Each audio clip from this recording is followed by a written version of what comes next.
Olá, bom dia. Bom dia, Tudo bem? tudo bom, obrigado. Bom dia, doutora. Gente. Bom dia, pessoal. Bom dia, Isabela. Bom dia, Letícia. Bom dia a todos.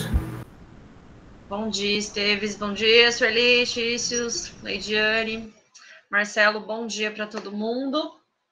Vamos seguir, então, aqui o nosso programa nessa segunda-feira. Eu parei com vocês na súmula sobre contrato de trabalho. Eu já tinha começado a súmula de contrato. Nós estamos, então, no meio dessas súmulas. Só lembrando, né, que falei que a gente trata contrato de trabalho de uma forma ampla, não só entendendo o contrato com vínculo empregatício, né? O contrato de trabalho ele deve ser entendido como um acordo feito entre a contratante, e o contratado, a contratada.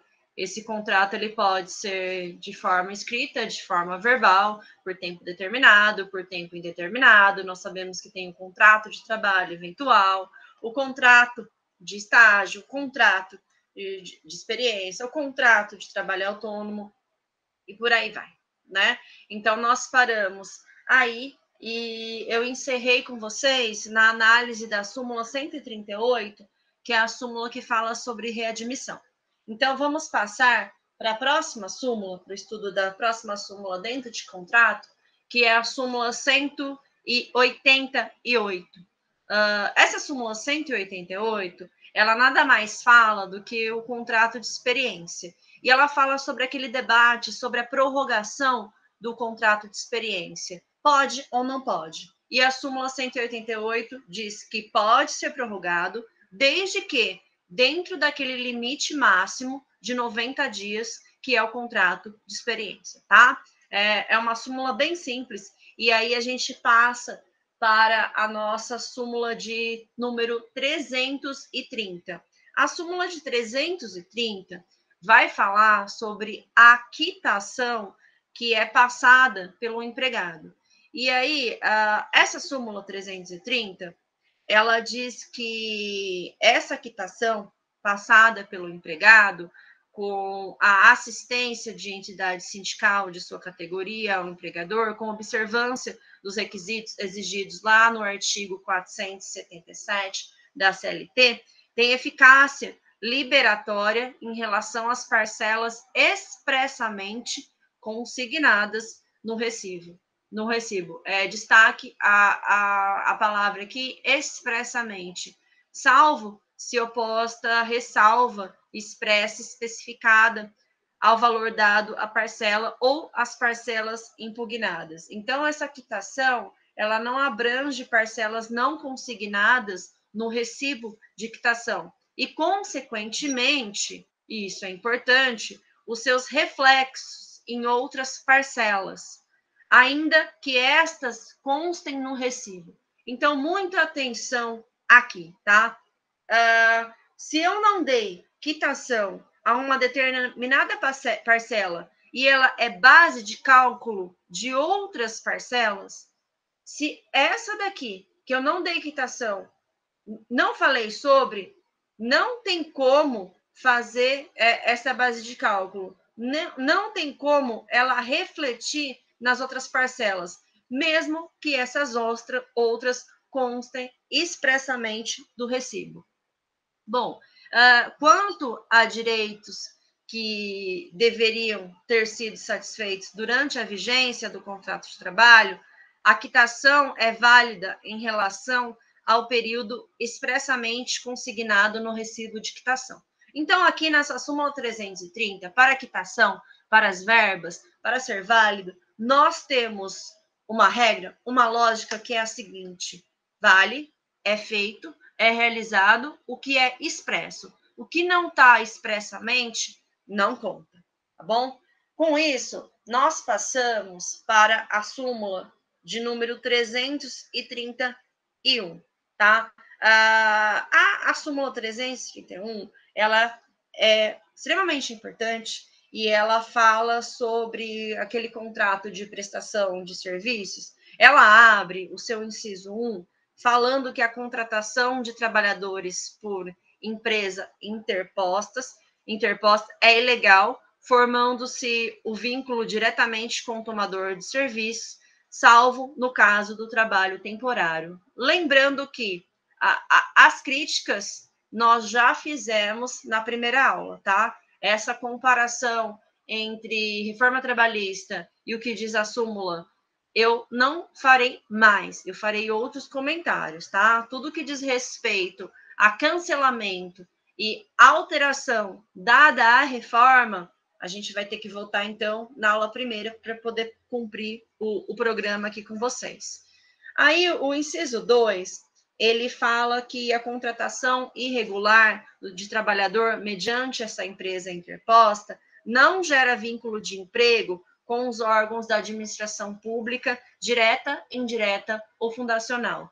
Vamos lembrar, então, que a Constituição ela faz essa previsão a partir do artigo 37, 37, 38, 39, 40, 41, ela faz essa previsão do serviço público, do funcionalismo público, e que lá nós temos essa regra, nós temos como regra geral o concurso público, né? Então, são outros princípios que regem a administração pública, então nós teríamos problemas aqui, dado o concurso público. Lembrando que para ingressar na esfera pública, você pode ter um cargo público, você pode ter um emprego público, ou você pode ter uma função.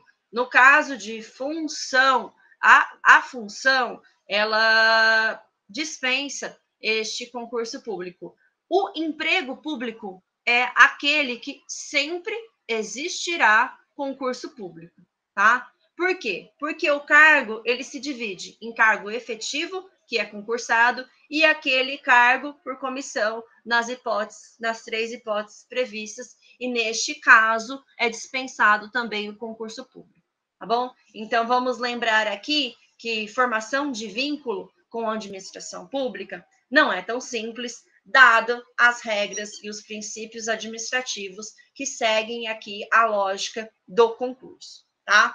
Aí a súmula, ela segue no seu inciso 3, falando assim que não forma vínculo de emprego com um tomador a contratação de serviço de vigilância e de conservação e limpeza, bem como a de serviços especializados ligados à atividade meio do tomador, desde que inexistente a pessoalidade e a subordinação direta. O quarto, e aqui já para a gente entramos em uma parte que não discutimos ainda, o quarto fala assim que o inadimplemento das obrigações trabalhistas por parte do empregador implica responsabilidade subsidiária do tomador de serviço quanto àquelas obrigações, desde que haja participado da relação processual e conste também do título executivo judicial. Então, aqui tem duas coisas importantes nesse inciso. A primeira é que a responsabilidade pelo inadimplemento, portanto, ali da empresa que toma o serviço, né, a gente está falando aqui numa terceirização, ela é subsidiária. Ponto 1. Não se trata, sabemos, de uma responsabilidade solidária. A segunda questão é, quando não há esse pagamento de verbas, então, quando essas verbas elas são buscadas em juízo, havia essa discussão, quando podia pagar, quando não podia pagar, e se executar direto, e por isso veio essa parte da súmula, essa segunda parte, falando assim, que, olha, tem que constar na relação processual e tem que ter um título executivo judicial. Não pode lá só aparecer depois, tem que passar aqui pelo processo de conhecimento, tá bom? É isso que diz, então, a súmula para resolver uma questão que aparecia bastante no judiciário. O item 5 dessa súmula vai falar sobre administração pública, tá? E diz assim que a administração pública direta e indireta responde subsidiariamente nas mesmas condições do item 4, que eu já falei com vocês, só que em situações específicas. Caso evidenciada a sua conduta culposa no cumprimento das obrigações da Lei 8.666, especialmente na fiscalização do cumprimento das obrigações contratuais e legais da prestadora de serviço como empregadora. Essa responsabilidade não decorre de mero inadimplemento das obrigações trabalhistas assumidas pela empresa regularmente contratada. Bom, este item, agora, no momento, já que a gente já discutiu outras questões dessa súmula na aula primeiro, ele é o mais importante para a gente. Por quê? Na prática, então aqui fala, caso a tomadora, né, caso a empresa terceirizada, ela seja inadimplente, o trabalhador que está ali prestando serviço para a tomadora, que é a administração pública, tem como buscar essas verbas não pagas? Tem, porque diz que a responsabilidade da administração pública também é subsidiária. Aí nós temos a questão prática. Na prática, isso acontece? É extremamente difícil conseguir essa verba da administração pública. Por quê? Porque diz aqui a súmula, ela já começa falando assim, olha, aqui não é tão simples, porque não é uma responsabilidade subsidiária pura. Nós também temos aqui o caso de culpa, e são duas culpas aqui. A culpa em elegendo e a culpa em vigilando, tá? Que vem lá, a gente traz do direito processual civil, do direito civil, essas culpas em elegendo e culpa em vigilando. A culpa em elegendo, então, assim, a culpa em escolher, tá?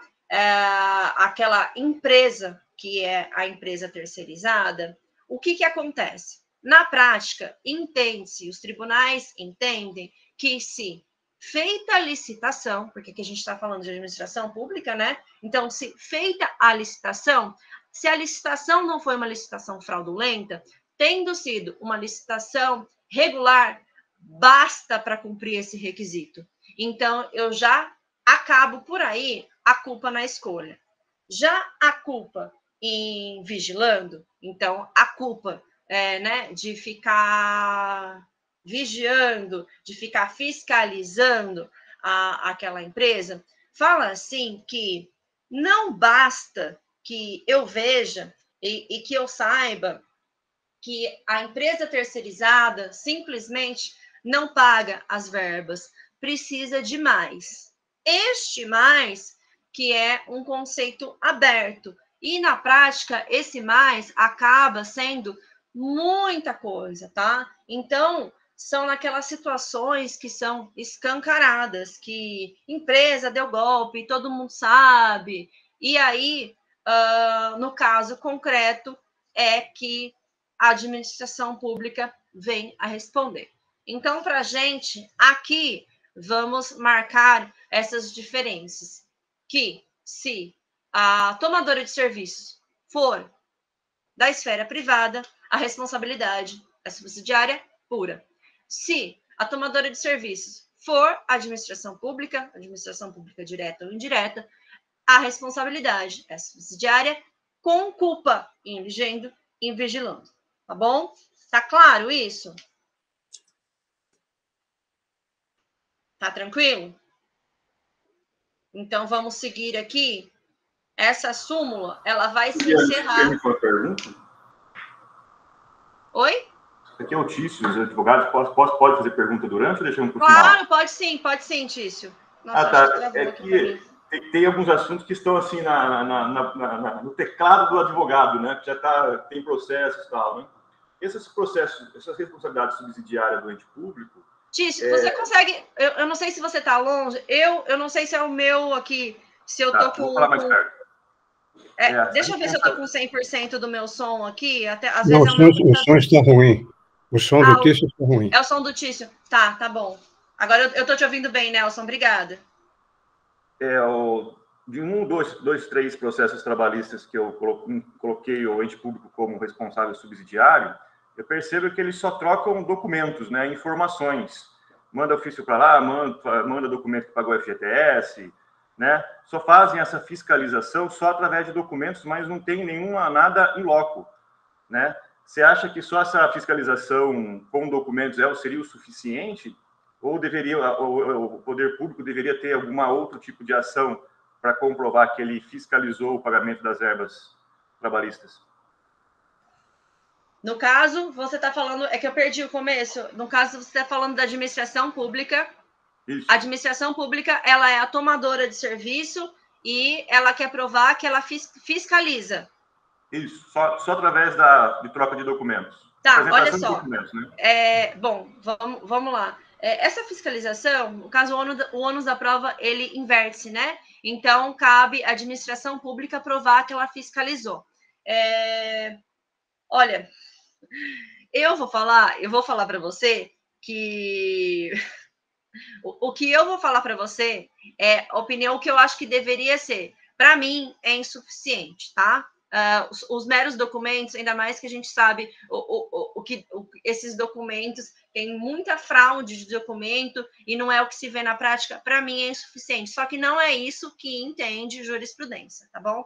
Entende-se que... Por quê? Por ser administração pública, a administração pública, ela é protegida, tá? Então, quando a gente fala da esfera pública, existe essa proteção. Então, entende-se o que for encontrado. Olha só, eu tenho documento, eu não posso imaginar que aconteceu isso com o documento. Então, vai se entender que é, sim, suficiente. Para mim, não é, mas não é essa compreensão de quem julga, tá? Espero ter esclarecido para você aqui que nós temos essa questão, este problema. Bom, gente... aí, essa responsabilidade subsidiária, seja de um ou seja de outro, seja da esfera pública ou seja da esfera privada, encerra a súmula dizendo que ela e ela abrange todas as verbas decorrentes da condenação referentes àquele período ali da prestação laboral. Aqui é um tanto quanto óbvio, né, que é a verba referente do período que aquela pessoa estava prestando serviço para o tomador. Não é o tempo, obviamente, que a pessoa está com a terceirizada, mas é o tempo que prestou o serviço efetivo a quem tomou o serviço. Porque aí também, claro, né, o direito não pode ser injusto e responsabilizar um tomador por um período que não é dele, que ele não tomou o serviço, tá bom? Então, aqui nós encerramos essa súmula e passamos para a análise da súmula 363, que é uma súmula de contrato nulo, porque ele vai falar assim, que a contratação do servidor público após a Constituição de 88, sem a prévia aprovação no concurso público, encontra óbice justamente lá no artigo 37, inciso 2 da Constituição, parágrafo 2, somente lhe conferindo o direito ao pagamento da contraprestação pactuada em relação ao número de horas trabalhadas, respeitado o valor da hora do salário mínimo e dos valores referentes aos depósitos do FGTS. Então, nós falamos aqui de um contrato que é um contrato irregular, né? Nós sabemos que, por vezes, na prática, eles acontecem e que, a despeito da exigência do serviço público ser o concurso, a gente vê muitas figuras, muitas pessoas trabalhando para a administração pública de um jeitinho, daquele jeitinho. E essa pessoa, então tá lá, às vezes levanta, né? Aqui eu sou de Campinas. Às vezes eu vejo no jornal da IPTV que a IPTV foi em tal lugar da administração direta, da administração indireta, e que surgiram aqueles funcionários, daí eles chamam até, olha, surgiu funcionário fantasma, surgiu isso, surgiu aquilo, tanto de gente comissionada, que não é concursada, mas fala que faz uma atividade, mas na verdade é parente disso, daquilo. Muitas coisas aparecem quando a gente vê também, para mim é IPTV, não sei para vocês. Bom, mas vamos lá. A pessoa está exercendo uma atividade, está de fato trabalhando, deveria ser concursada, mas não é concursada. Ela trabalhou, tá? Então, o trabalho existiu. E aí, começou a ter aquele debate acerca disso. Olha só, é nulo, porque precisa passar pelo concurso público. Descobriu, inclusive, este contrato, ele vai ser encerrado, porque precisa das formalidades. Mas e aí, como é que fica, sabe? Bom, se é um contrato regular, nós sabemos que tem daí aquelas verbas, as férias, o 13º e por aí vai.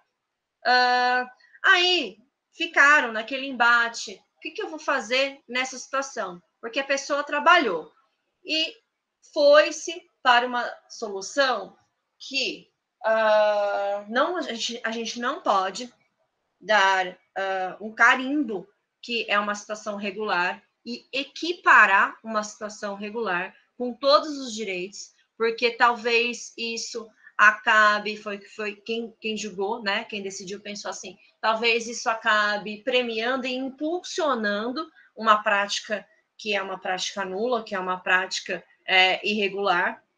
Então, nós não podemos fazer essa conversão, mas, por outro lado, como o trabalho existiu, não seria justo com aquela pessoa que despendeu tempo, despendeu esforço, que produziu, que ela não receba o mínimo por isso, que ela não receba a contraprestação por aquela atividade.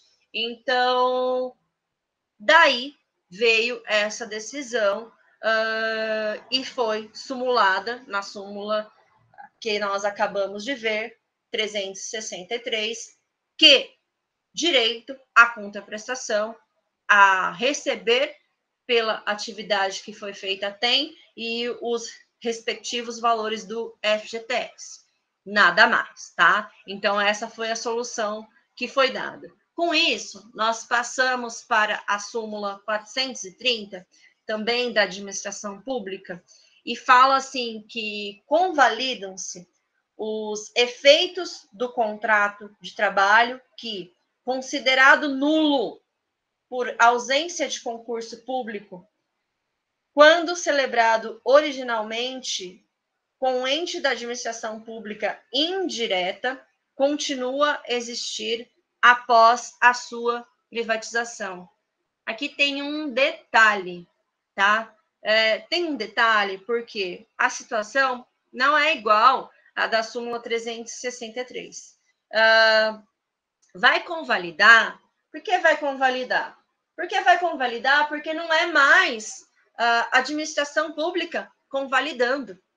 Vocês entendem? Na hora de convalidar, na hora de transformar algo que é irregular, que tem problemas, em algo que não tem problemas, em um contrato regular, não é mais a administração pública com suas regras e seus princípios. Se privatizou, é o particular. Na hora que privatizou, na hora que é o particular, a entidade privada convalidando este contrato de trabalho, não são mais os princípios e as regras da administração pública. Então, aí, neste caso, eu vou contar como um contrato de trabalho normal, tá? Se for ali de emprego, um contrato empregatício, com todos os seus direitos. Então, muita atenção a isso, tá? No caso de ter sido feito em um momento com a administração pública e era uma situação irregular, mas na hora de verificar ou de encerrar contrato ou não, já estava privatizado. Então, já era ali esfera privada. Eu já tinha, na verdade, agora eu tenho um empregador. Se eu tenho um empregador empresa convalida, então, no caso, ele passa a ser um contrato regular, tá? É isso que nós tínhamos para falar sobre súmulas de contrato de trabalho, encerrando, portanto, na 440. Com isso, nós mudamos o nosso assunto agora e vamos começar os estudos das súmulas relativas ao FGTS, tá? O FGTS, todo trabalhador e trabalhadora registrado no regime seletista tem direito ao FGTS, sigla para o Fundo de Garantia de Tempo de Serviço. Ele foi criado lá em 1966, com o objetivo de proteger, né, quem era demitido sem justa causa. Ele aparece nos olerites direto de quem trabalha. Esse FGTS, o Fundo de Garantia por Tempo de Serviço, é um fundo de cada trabalhador e trabalhadora lá na Caixa Econômica Federal, que a empresa deposita uma porcentagem do salário bruto mês a mês, tá? Esse fundo pode contar, inclusive, com diversas contas.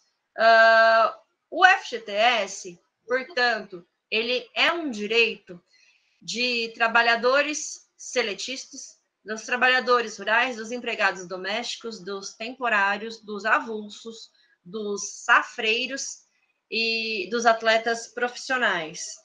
Nós temos algumas hipóteses de saque de justa causa. As mais populares, a demissão sem justa causa, a aposentadoria, a compra da casa própria, o término de contrato temporário, doenças graves, e por aí vai, tá? Essas hipóteses de saque, inclusive até teve uma discussão, não temos como entrar aqui, teve uma hipótese de saque especificamente para a mulher num projeto, numa medida provisória, que deu uma grande problemática por certas questões de gênero. Em outra oportunidade a gente fala sobre isso. Aí nós sabemos que tem também aquele saque imediato, que é no mês de aniversário, e o valor depositado, no caso de emprego, de contrato de emprego, é aquele 8%, né? Que é diferente no caso de jovem aprendiz, que é 2%, e temos as alíquotas específicas, tá bom? Então, como regra geral, nós sabemos que existe esse FGTS e no caso também de demissão sem justa causa, dispensa sem justa causa do empregado, nós sabemos que tem aquela multa, que é contada de 40%, do que está depositado lá no fundo, na Caixa Econômica Federal, e por aí vai. Esse FGTS, ele foi criado em 1966, e muita gente fala que ele é uma única medida que existe hoje no ordenamento de uma espécie de freio à dispensa sem justa causa. Porque vamos lembrar que lá no artigo 7º da Constituição,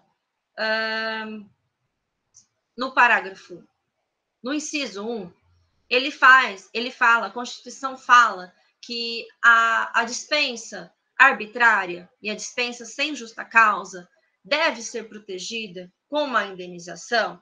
Essa norma é uma norma de eficácia limitada, então significa que precisa de um regulamento para ela ser regulamentada, para ser aplicada. E o que acontece? Acontece que essa indenização, a despeito da Constituição de 1988, ela não veio, ela não foi regulamentada ainda. Inclusive, até hoje está tendo um debate, né, com a OIT sobre a dispensa arbitrária, esse debate voltou, ressurgiu. A questão é que este freio, tá, esse limite, ele não existe da dispensa sem justa causa. O que nós temos que não se confunde com isso que diz a Constituição para programar essa indenização dessa dispensa, é a multa do FGTS.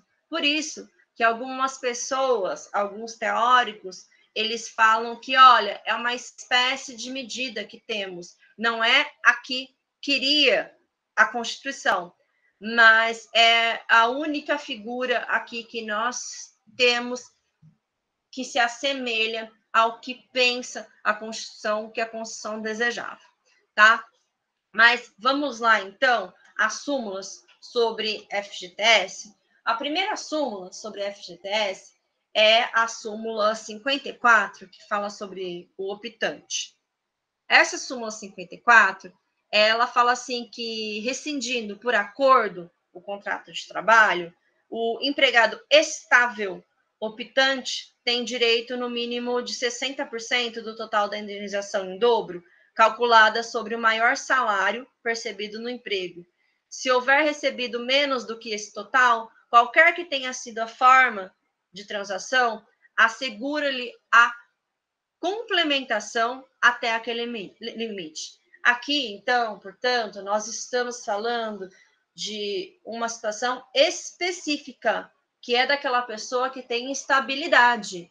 Não se trata de um empregado qualquer, é o empregado estável. Então, portanto, aqui, o que está falando aqui? Olha, não tem transação sobre isso. Você vai transacionar, mas tem direito a ser complementado esse valor até chegar nos 60% do dobro da indenização. A súmula 63 do FGTS fala assim para a gente qual que é a base de cálculo para a contribuição no fundo.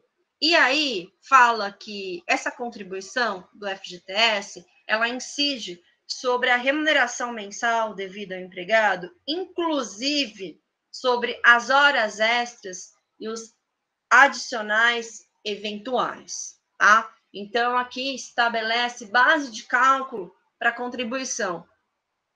Já a súmula 98 vai falar sobre equivalência de regimes, tá? Então, ela fala aqui que a equivalência entre os regimes do FGTS e da estabilidade prevista na CLT é meramente jurídica e não econômica, sendo indevidos valores a título de reposição de diferença. Então, assim, se é uma estabilidade prevista na CLT, se é uma estabilidade legal, não se confundem, são instrumentos que não se confundem.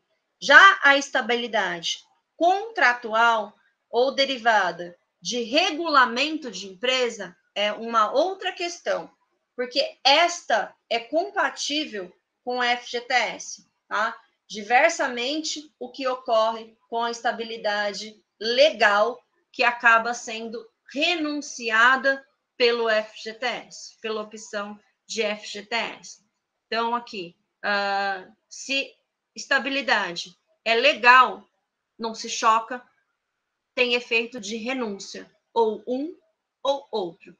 Se é estabilidade contratual ou estabilidade em regulamento de empresa, é plenamente compatível ter o FGTS mais estabilidade contratual, tá bom? Com isso, nós passamos para a súmula 125. Diz a súmula 125 que o artigo 479 da CLT aplica-se ao trabalhador optante pelo FGTS, admitido mediante contrato por prazo determinado nos termos do 30. Então, essa discussão existia e existe, né, sempre que a gente pensa em prazo determinado, em contratos de experiências, o que aplica, o que não aplica. Portanto, o FGTS aqui, o 479, aplica ao contrato por prazo determinado. Já a súmula 206 fala que a prescrição da pretensão relativa às parcelas remuneratórias alcança o respectivo recolhimento da contribuição para o FGTS. A súmula 305, ela vai falar que o pagamento relativo ao período do aviso prévio, trabalhado ou não, está sujeito à contribuição para o FGTS. A súmula número 362 vai falar sobre prescrição do FGTS. E aí diz assim, que para casos em que a ciência da lesão ocorreu a partir de novembro de 2014, essa prescrição ela é quinquenal. A prescrição do direito de reclamar contra o não recolhimento de contribuição FGTS, observado aquele prazo de 2 anos, fim do contrato.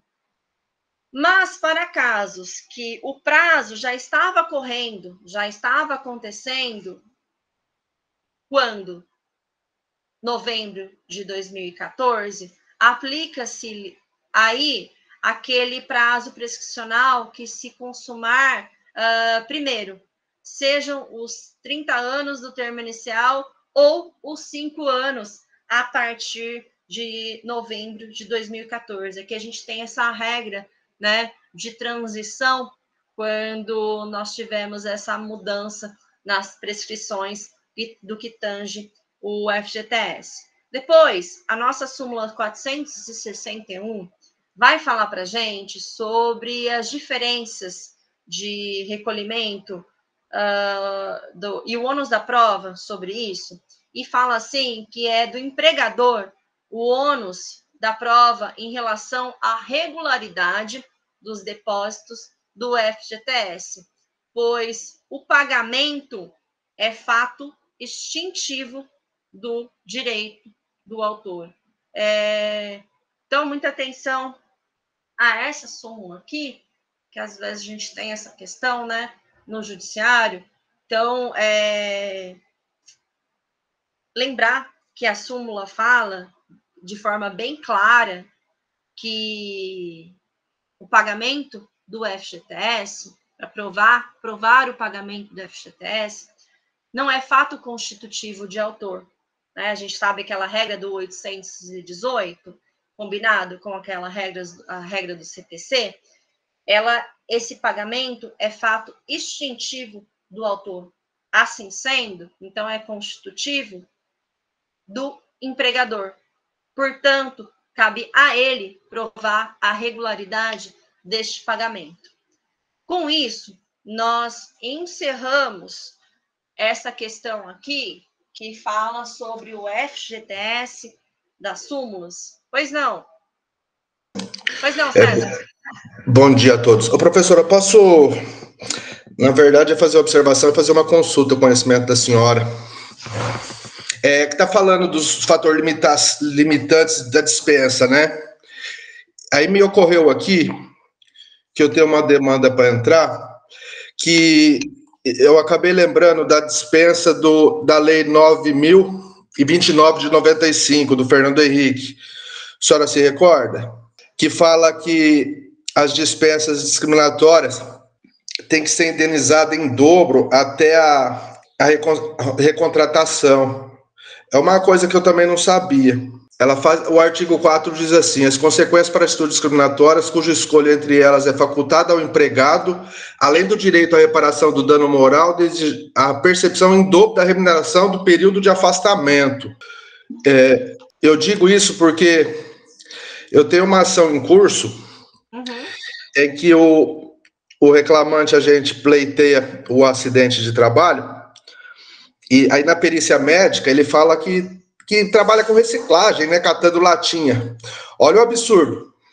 A empresa interviu até no INSS, falando que o trabalhador está registrado, que está trabalhando, e efetuou uma demissão de justa causa em cima dele por causa disso. E em cima dessa decisão de justa causa que eu vou fazer uma ação conexa com esse pedido da reversão da justa causa e a indenização. Só eu não consegui captar a discriminação aí, a dispensa discriminatória aí. Na sua fala. Na sua fala eu não consegui verificar. Tá, porque está em curso o contrato de trabalho, a gente está discutindo o limbo previdenciário. E a empresa deu uma justa causa, alegando que ele está trabalhando, sendo que ele está catando latinha para sobreviver. Entendeu a relação? Olha, eu ainda... Alguém entendeu onde está a dispensa discriminatória aqui? Eu entendo que catar latinha é emprego. Ele está trabalhando. Pois César, eu não entendi. É que você falou assim, olha, eu vou entrar com uma ação dizendo que existe uma dispensa discriminatória, tá? Sim. Por motivos que teve motivo discriminatório. Eu não consegui verificar qual foi o motivo discriminatório da dispensa. Tá, deixa eu tentar recompor. O fato dele estar catando latinha e estar sobrevivendo em cima disso. Aí a empresa deu justa causa alegando que ele mentiu para o INSS, que ele mentiu para os órgãos, dizendo que ele está trabalhando e que ele não podia estar trabalhando. Sim, certo. Porque entendeu? Afastado, sim, ele teria que estar afastado sem exercer. Mas ele está afastado, só que ele não está recebendo, ele está no limbo. Eu entendi. Deixa eu só... Nós vamos ficar aqui, porque, pelo que eu percebi, é um caso tanto complexo, a gente vai ficar aqui. Quando ele cata a latinha, ele está pegando a latinha, vendendo em alguns lugares, certo? Sim. Fazendo um bico. Ele não tem um outro contrato formal, nem nada. Como é que a empresa... Como é que foi descoberto? Deixa eu explicar. É porque na perícia médica ele explicou isso. Ele falou que era catador de latinha. Aí o médico perito inverteu a situação, falou que ele trabalha com reciclagem, mas isso não é trabalhar com reciclagem. Entendeu a complexidade? Vai ficando mais complexo a hora que vai. Eu entendi. Eu acho que esse caso a gente teria que verificar em si o que acontece. Em um primeiro momento, para te responder, eu não percebi a dispensa discriminatória. Nós sabemos que se está afastado realmente não pode exercer qualquer atividade. Eu acho que aí, no caso, César, vai do bom senso, primeiro deveria ter sido instruído para nunca dizer que não dá essa margem, sabe? Estou fazendo uma atividade, mesmo que estou pegando latinha para sobreviver, e aí eu acho que vai ser examinado e averiguado se ele está num contrato, se ele está por uma empresa de reciclado, ou se ele só acorda e ele precisa sobreviver. Vai mais do bom senso. Eu acho que o caso que você trouxe é um tanto... quanto complexo para a gente poder dar uma resposta aqui sem examinar o que exatamente aconteceu. De pronto, eu te digo que eu não verifiquei em nenhum momento da sua fala uma dispensa discriminatória, tá? Essa foi a sua questão inicial. Agora, nós temos uma questão social, né? De pegar latinha, de ter que sobreviver. Olha, eu não era suficiente, eu precisei acordar, eu precisava comprar pão, eu precisava me alimentar. Então, era por isso que ele vendia latinha, né? Eu acho que até ele foi ingênuo ao dizer, estava afastado, mas não era suficiente o que eu recebia, porque ele recebia, certo? Uma verba previdenciária, e não era suficiente. Não, então, esse é o problema. Ele não estava recebendo a verba previdenciária, ele estava no limbo. Ele não estava recebendo nem... no limbo previdenciário. Sim. Então, ele tinha que se sobreviver de alguma forma. Tá, então eu não entendi. Bom, ele estava no limbo previdenciário, ele não estava afastado pelo INSS, certo? Não tinha um afastamento. E ele estava vendendo latinha. Quem despediu ele? O empregador. Sim. E o empregador despediu ele por quê? Porque a gente entrou com a ação trabalhista do acidente de trabalho. E na perícia... Na perícia acidentária que ele falou isso. Tá. E foi onde a empresa aproveitou o ensejo e demitiu por justa causa. A empresa demitiu por justa causa? Porque ele falou que ele estava pegando latinha. Isso. Pois eu não vi a discriminação. Tampouco eu vi a justa causa aqui, tá? Porque se a pessoa ela está no limbo, no caso, se cumpriu com o contrato e se foi pegar latinha em um determinado horário, eu não vi nada impeditivo, eu não vi a questão problemática ainda. Depois, se a gente puder conversar sobre isso em outro local com mais detalhes. Eu vou assim que eu terminar essa inicial, eu vou mandar no WhatsApp da senhora. Isso, melhor, porque eu não Vai ficar consegui mais, perceber. Não vai consegui fazer mais perceber. sentido a narração, a narrativa. Isso, exatamente, porque às vezes a gente perde algum detalhe Sim. e aí direciona para uma outra resposta. Aí a gente Muito pode obrigado, conversar professor. em outro espaço sobre isso melhor, tá? Vamos agora, então, seguir aqui as nossas súmulas, temos bastante. Vamos para a gratificação.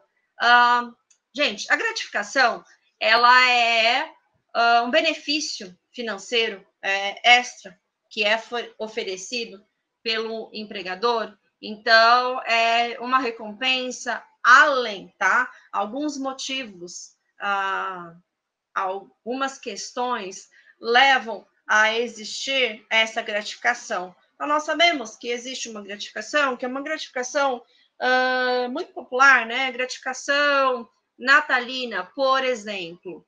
Com a reforma trabalhista, nós já vimos a incorporação dos prêmios, das gratificações e das bonificações. Essa incorporação, por habitualidade, ela foi extinguida, fazendo que o benefício não seja parte irredutível do salário por ser oferecido algumas vezes, né? Os prêmios, eles passam a ser considerados ali de forma separada, evitando que integre salário, e a gratificação, ela pode ser de forma pontual e esporádica, desde que o trabalhador esteja ciente que não é uma gratificação legal. Eu falei com vocês isso na primeira aula, a diferença entre essa gratificação que é paga pelo empregador de forma espontânea, voluntária, e a gratificação que ela é legal. Caso seja determinada, caso exista essa gratificação que é legal, a empresa ela é obrigada a manter o pagamento, já que a legislação nega qualquer redução salarial, mudanças contratuais que possam prejudicar o trabalhador. Então, lembramos disso, lembramos da reforma trabalhista que falamos na primeira aula, vamos às gratificações que estão sumuladas. As súmulas, elas começam na 51, e essa súmula 51 fala de norma regulamentar, especificamente, tá? As vantagens e novo regulamento. E a súmula 51, o 1, ele fala assim, que as cláusulas regulamentares que revoguem ou alterem as vantagens deferidas anteriormente só atingirão os trabalhadores admitidos após a revogação ou alteração do regulamento. E o 2 dessa súmula fala que, havendo a coexistência de 2 regulamentos de empresa, a opção do empregado por um deles tem efeito jurídico de renúncia às regras do outro, ou um ou outro. A 152 fala que o fato de constar do recibo de pagamento de gratificação o caráter de liberalidade não basta por si só para excluir a existência de um ajuste tácito. A 157 vai falar que uma gratificação específica lá da Lei 4.090, ela é devida na resilição contratual de iniciativa do empregado. A 186, que fala sobre a licença-prêmio. A licença-prêmio, na vigência do contrato de trabalho, ela não pode ser convertida em pecúnia, salvo se expressamente admitida a conversão lá no regulamento da empresa. A gratificação por tempo de serviço, ela aparece para a gente na súmula 202. E a súmula 202, ela fala que, existindo, ao mesmo tempo, a gratificação por tempo de serviço outorgada por empregador e outra da mesma natureza prevista em acordo ou convenção coletiva ou sentença normativa, o empregado tem direito a receber exclusivamente a que lhe seja mais benéfica, tá? Então, aqui também, ou uma ou outra, tem efeito também de renúncia. A súmula 203 fala sobre a gratificação por tempo de serviço, integrar o salário para todos os efeitos legais. Já debatemos isso em primeira aula. A súmula 242 fala sobre uma indenização adicional, que é lá da Lei 6.708, e fala que corresponde ao salário mensal no valor devido da data da comunicação do despedimento, integrado pelos adicionais legais ou convencionados ligados à unidade do tempo do mês, não sendo computável a gratificação natalina.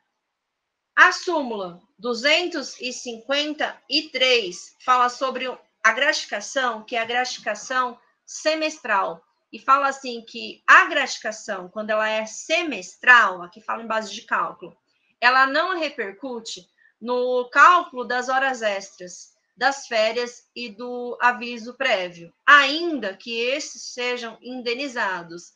Só que essa gratificação semestral, ela repercute, contudo, pelo seu duodécimo na indenização por antiguidade e na gratificação natalina. Então, ou seja, no que nós conhecemos como 13º. Portanto, vamos lembrar aqui, tá? Então, se é semestral, ela é base de cálculo para duas coisas: indenização por antiguidade e gratificação natalina.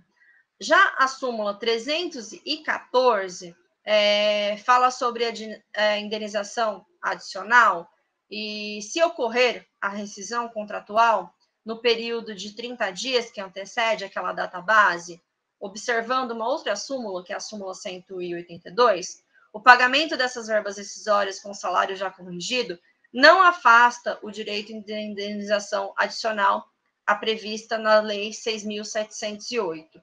A penúltima súmula sobre gratificação é sobre gratificação de função, é a 372. E aí vai falar sobre supressão e redução. O inciso 1, o item 1, fala para a gente que, percebida a gratificação de função por 10 ou mais anos pelo empregado, se o empregador, sem justo motivo, revertê-lo ao cargo efetivo, não poderá retirar-lhe a gratificação, tendo em vista o princípio da estabilidade financeira. Mantido o empregado no exercício da função comissionada, não pode o empregador reduzir o valor da gratificação, tá? E a última súmula, que a gente encerra a gratificação para irmos para a jornada, é sobre, na verdade, o Vale Transporte. E a súmula 460 vem falar para a gente sobre esse Vale Transporte e fala que é do empregador o ônus de comprovar que o empregado não satisfaz os requisitos indispensáveis para a concessão de Vale Transporte ou não pretenda fazer uso do benefício. A gente tem especificamente, né, essa questão dessa súmula aqui, 460, ela era uma questão muito recorrente no emprego doméstico, aparecia bastante, e a partir disso é que, pensando nisso, nessa questão, ela foi elaborada, tá? Com isso, nós encerramos a gratificação e nós vamos entrar aqui em um tema, em um assunto específico, que nós temos bastante súmulas para falar sobre ele, e é também um tema de grande importância para nós do trabalho, que é jornada, a jornada de trabalho.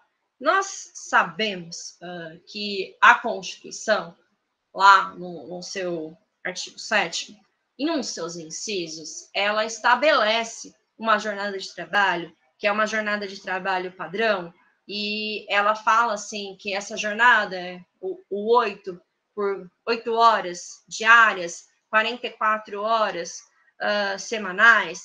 Então, é uma jornada padrão de trabalho. Logo no inciso posterior, ela já começa, a própria Constituição, dizendo que podem existir jornadas especiais. E ali, logo a Constituição, ela já traz para a gente a jornada do caso do turno ininterrupto de revezamento. E neste caso do turno ininterrupto de revezamento, a jornada será de 6 horas. Podendo ser prorrogadas, né, por mais 2, indo até 8, se assim convencionado. A do Vale Transporte, Walter, a do Vale Transporte é 460. 460, tá? Então, vamos lá. Alguns pontos aqui, antes de eu entrar nas súmulas. Eu já adiantei o que está na Constituição, que existem jornadas especiais. Existem jornadas especiais, então, que o legislador, que nosso ordenamento considera, primeiro, que aquela pessoa está em uma condição. Apareceu uma mensagem aqui para mim, não sei se o pessoal da ESA se tem alguém aqui agora. Aqui apareceu uma mensagem, eu não vi nada aqui. Enfim, se alguém tiver aqui do suporte, verifica essa mensagem que a gente acabou de receber, por favor. Bom, gente, vamos seguir aqui, só aparece pra gente. Eu não vi nada de estranho acontecendo, tá? Bom, vamos lá. Se eu tenho essa jornada especial, qualquer jornada especial, é porque aquela pessoa está em condição especial. E já falamos, né, que a condição especial é legislada de outra forma. Ou eu tenho atividades que elas são, por sua natureza, especiais. Então, a jornada, ela será outra. Não será a jornada que é estipulada como padrão, 8 horas diárias, 44 horas semanais. Especificamente sobre o turno ininterrupto de revezamento, eu quero saber o que caracteriza, quando a jurisprudência olha para ele, o que caracteriza como turno ininterrupto de revezamento. O que eu olho? O que é definidor de turno ininterrupto? Oi, Daniela. Professora, pelo que eu... Daniela, eu não sei se os outros também... Alô? Eu tô te escutando muito baixo. Tá. Pelo Agora que eu melhorou. entendo, é a ausência de turno fixo para o trabalho da pessoa. Ou seja, um dia ela trabalha de manhã, outro dia ela trabalha de noite, outro dia ela trabalha de tarde.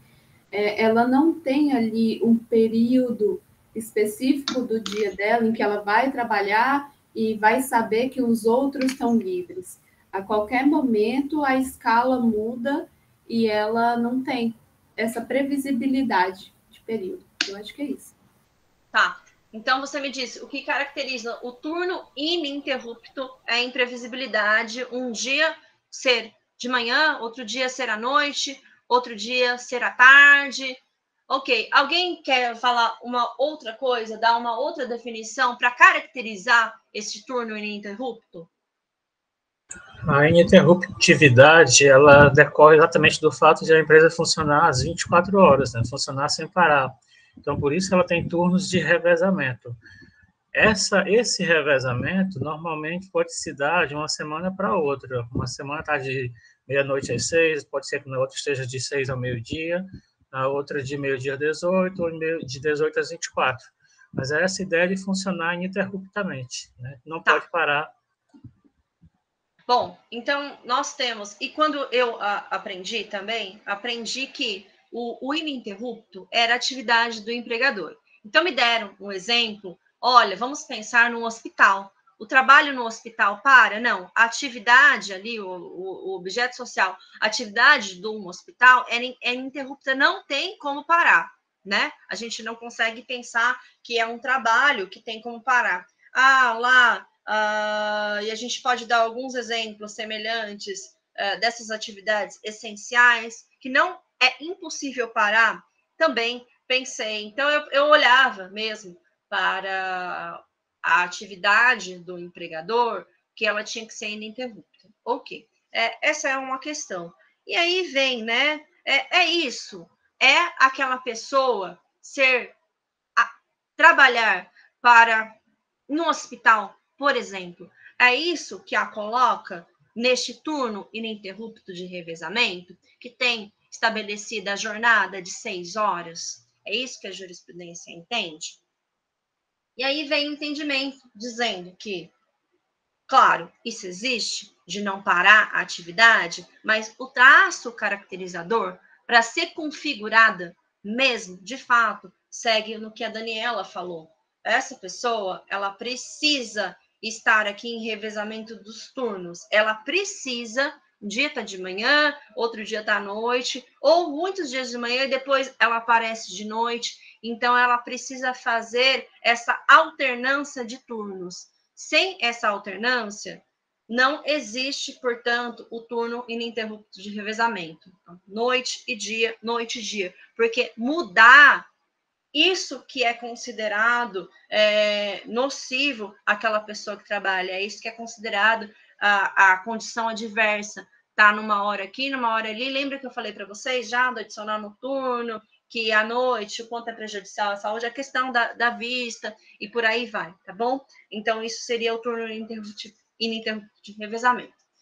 Mas sobre jornada, eu só, antes da gente entrar nas súmulas aqui, essa questão da jornada, eu queria depois que, se houver um tempo, se também houver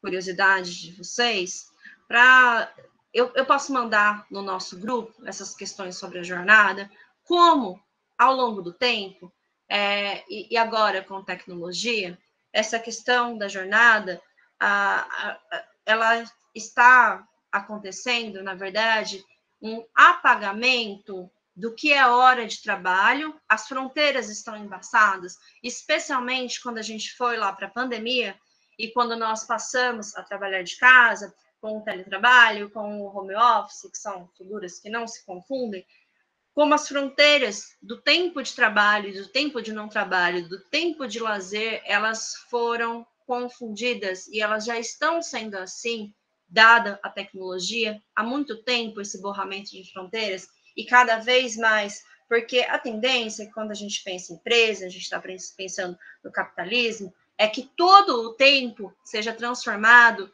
em tempo de trabalho. Essa é a ideia do capital.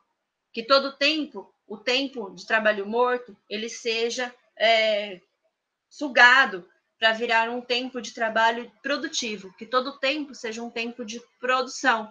E algumas coisas que acontecem, como foi a pandemia e irmos até em casa, trabalhar em casa, elas favorecem esses borramentos dessas fronteiras, não só de tempo, mas também de espaço. Não se delimita qual é o espaço de trabalho, qual que é o espaço de lazer. E isso é bom para o capitalista, que a ideia é sempre enlastecer, né? Aumentar, prolongar jornadas, intensificar e extensificar o trabalho para produzir mais.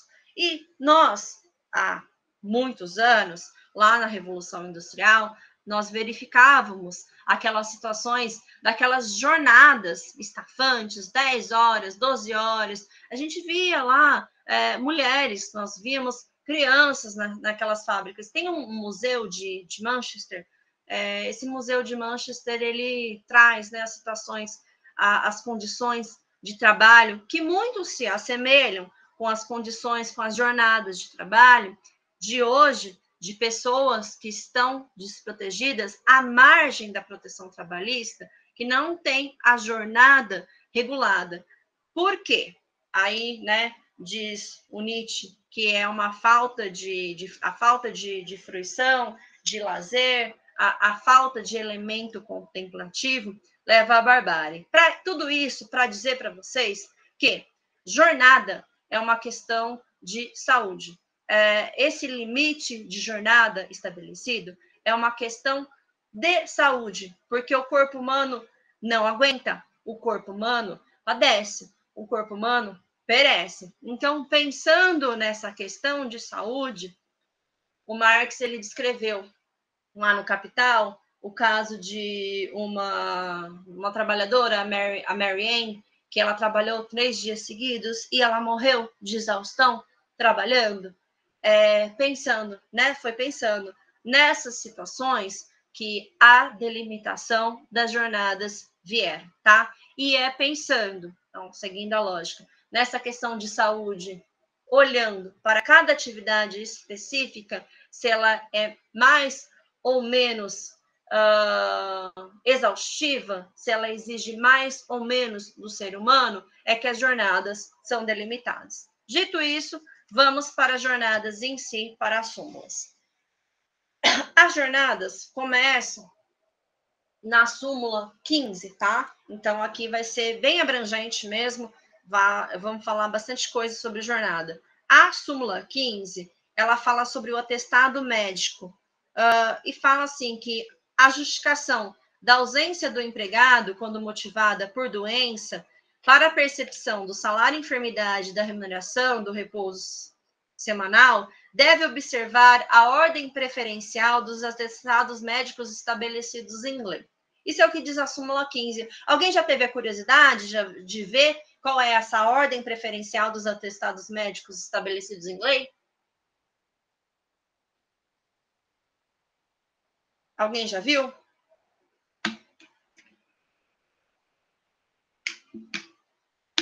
Nunca? Nunca viu também? Existe. Bom, são 5 incisos. O primeiro que está na ordem é o atestado de previdência de órgãos públicos, de previdência social, tá? Esse é o primeiro na ordem de preferência. Aí ele segue depois, fala, eu não sei se é o segundo ou terceiro, que é médico do SUS. Então, ou seja, primeiro são os públicos, primeiro previdência, depois médico público. E aí, o último inciso fala que é o médico particular, o médico da sua escolha. Depois, eu acho que o penúltimo é médico de convênio, por exemplo, Unimed, tá? E aí, o último é o médico particular. Só para se alguém tiver curiosidade, para a curiosidade de vocês, essa ordem existe. Mas o que isso quer dizer? A súmula pede, então, que siga essa ordem que existe das preferências dos atestados. Nossa, eu juntei o atestado do meu médico particular, não vai ser aceito? Vai, porque na prática, isso que eu perguntei para vocês, alguém já viu essa ordem preferencial? Obrigada, César. O César colocou aqui para gente, ó lá, da Previdência, o SESC, eu esqueci do SESC, do convênio, do posto de saúde e depois o particular. Bom, como eu perguntei para vocês também, aqui ninguém tinha visto, na verdade, eu sei, não de prática, não de que eu vejo em processo, só porque, como eu dou aula sobre isso, nós temos que saber, né, os instrumentos previstos. Mas, na prática, quem julga também não se atém a essa súmula, que é o que diz o final dessa súmula, junto atestado particular, não é questionado nada e vale. Se alguém já tiver atuado em algum processo que o atestado particular tenha sido rejeitado e pedido uma ordem preferencial, me mostre, estou curiosa, quero ver. Não estou falando aqui do caso, tá, de atestado falso, não é essa a questão, tá? A questão é de negativa por não seguir ordem preferencial.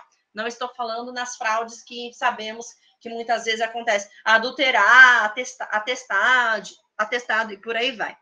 Bom, vamos seguir aqui. A gente vai para a súmula 24, que é de serviço extraordinário. A súmula 24, ela diz para a gente que insere-se no cálculo da indenização por antiguidade o salário relativo ao serviço extraordinário, desde que habitualmente prestado. A 45 fala que a remuneração desse serviço suplementar habitualmente prestado integra o cálculo da gratificação natalina, ou seja, do 13º, tá? A 46 vai falar para a gente de acidente de trabalho, das faltas e das ausências decorrentes do acidente de trabalho, que elas não são consideradas para efeito 85 na compensação de jornada, tá? A compensação de jornada, o item 1 dessa súmula 85, ele diz para a gente que a compensação da jornada de trabalho deve ser ajustada por acordo individual escrito, acordo coletivo ou convenção coletiva. Disse que não vou retomar o que falei na aula primeira, confronto com a reforma trabalhista. A gente volta lá, tá? Nessa questão. Vou seguir aqui meramente em texto de súmula. O segundo fala para a gente que o acordo individual para compensação de horas é válido, salvo se houver norma coletiva em sentido contrário, e que o mero atendimento das exigências legais para compensação, o mero não atendimento das exigências legais ali para compensação, inclusive quando encetada mediante acordo tácito, não implica repetição do pagamento das horas excedentes à jornada normal diária, se não dilatada a jornada máxima semanal, sendo devido apenas o respectivo adicional. O 4, ele fala que essas prestações de horas extras habituais descaracteriza o acordo de compensação de jornada. Nesta hipótese, as horas que ultrapassarem a jornada semanal normal deverão ser pagas como horas extraordinárias, e quanto àquelas destinadas à compensação, deverá ser pago a mais apenas o adicional por trabalho extraordinário. Este é o grifo atual mais importante aqui da súmula 85, que a prestação de horas extras habituais descaracteriza essa compensação. O 5 da súmula 85. O 5 fala que as disposições da súmula não se aplicam ao que nós conhecemos como banco de horas, tá? Que somente pela súmula pode ser instituído por negociação coletiva. E o 6º, que não é válido o acordo de compensação de jornada em atividade insalubre, ainda que estipulado em norma coletiva, sem a necessária inspeção prévia e permissão da autoridade competente na fórmula do artigo 60, previsto na CLT. Nós já falamos mais sobre essa daqui e o confronto com a reforma na primeira aula, então seguimos para a súmula 89, que é sobre falta. As faltas já são justificadas pela lei, considerando-se como ausências legais e não descontadas para cálculo de período de férias. Se portanto, falta justificada por lei, a ausência legal não é descontada para férias. Então, sabemos lá, né, aquela porcentagem do tempo de férias. A próxima súmula que nós temos sobre jornada é justamente a súmula 90, e vocês vão recordar que essa súmula 90, ela fala sobre horas em itinerário de tempo em serviço. Como nós já tivemos um longo debate sobre essa questão das horas em itinerários, eu vou para a próxima súmula, que é a súmula 110, tá? E a súmula 110 vai falar sobre jornada e intervalo. E essa súmula 110, ela diz assim que no regime de revezamento, as horas trabalhadas em seguida ao repouso semanal, aquele de 24 horas, com prejuízo do intervalo mínimo de 11 horas consecutivas para descanso, entre as jornadas, devem ser remuneradas como extraordinárias, inclusive com o adicional. Acho que vocês lembram, né, que nós temos o intervalo intrajornada e o intervalo interjornada, que entre uma jornada e outra é sempre necessário ter um descanso mínimo de 11 horas consecutivas, tá? Então, a súmula fala isso aqui. Se não observado em turno de revezamento. E 35 aos finais de semana, né, professora?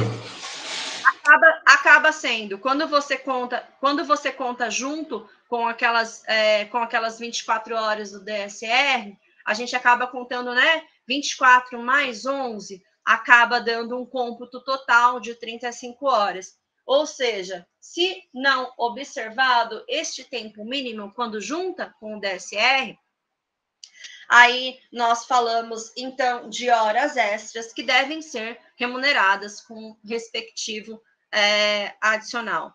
Muito bem. Daí nós temos uma súmula específica que é a súmula 112. A 112 é muito específica, porque ela vai falar sobre o trabalho noturno, lá no caso do petróleo, tá?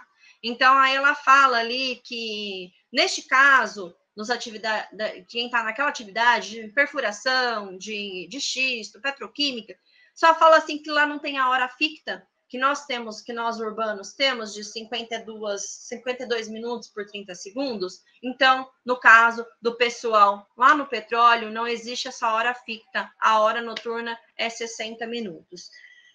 Com isso, nós passamos para a súmula 115. A 115 fala sobre gratificação semestral e hora extra. E ela fala que o valor das horas extras habituais integra a remuneração do trabalhador para cálculo, ou seja, é base de cálculo da gratificação, que é a gratificação semestral. A 118, e nós temos aqui, olha, bastante súmula, tá? No que diz respeito à jornada. A 118, ela fala sobre as horas extras. E ela fala assim, que os intervalos, quando eles são concedidos pelo empregador na jornada de trabalho, e aqueles que são concedidos por ele, os não previstos em lei, ou seja, por liberalidade, porque quer assim o empregador, eles são remunerados, eles representam um tempo à disposição. Portanto, eles são remunerados como serviço extra e são acrescidos ao final da jornada, tá? Se ultrapassar, é hora extra. Então, lembrar aqui, tá? Que a gente tem essa questão e tem que gravar que esse aqui se trata de um intervalo não legal, de um intervalo que eu como empregadora, eu quis te dar. Uma vez eu estava falando sobre essa aula, e o comentário do aluno foi assim, nossa, tá vendo, empregador bonzinho só...